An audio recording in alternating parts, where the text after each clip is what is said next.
35 years later, the country is grappling with a new wave of unrest and political activism. The question we have to ask ourselves is, where do we go from here? Do we embrace chaos or a coming together of minds and country? As a living architect of the events leading to the Sabasaba, I choose a coming together of minds and country in the interest of the country. I long fought for its progress, stability and prosperity.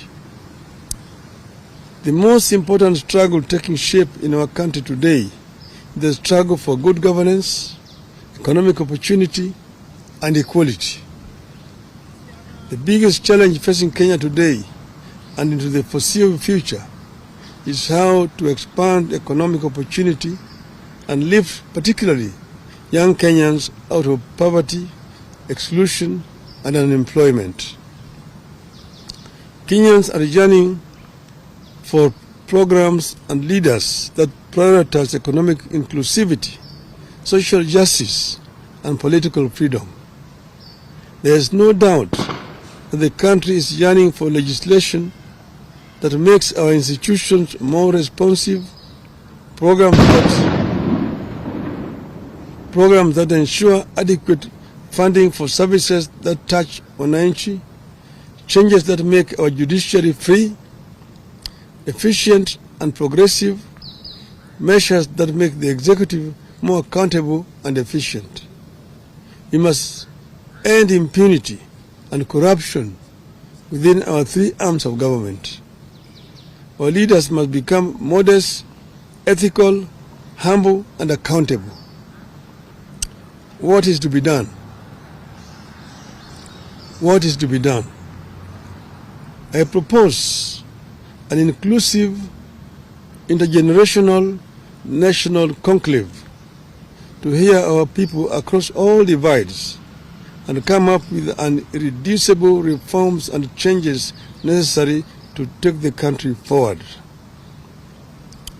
I propose that the country urgently returns to the agenda of comprehensive police reforms, focusing on enhancing accountability, transparency, and improving the police-to-people relationship.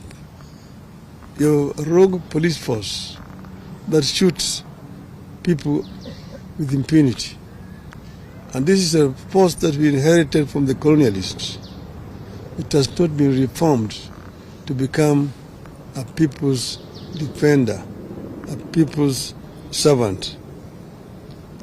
I propose that the conclave I envisage comes up with better and sustainable ways for addressing transparency, accountability, and impunity, especially with regard to corruption and ensuring that leaders are held accountable for their actions. I propose that the forum comes up with a comprehensive and sustainable strategy for addressing youth unemployment and expansion of opportunities for youth in the formal and informal sectors. Such a national conclave must have clear terms of reference and be populated and helmed by the most serious and sober minds in our nation. The proceeds of the national dialogue be subjected to a referendum. I rest my case.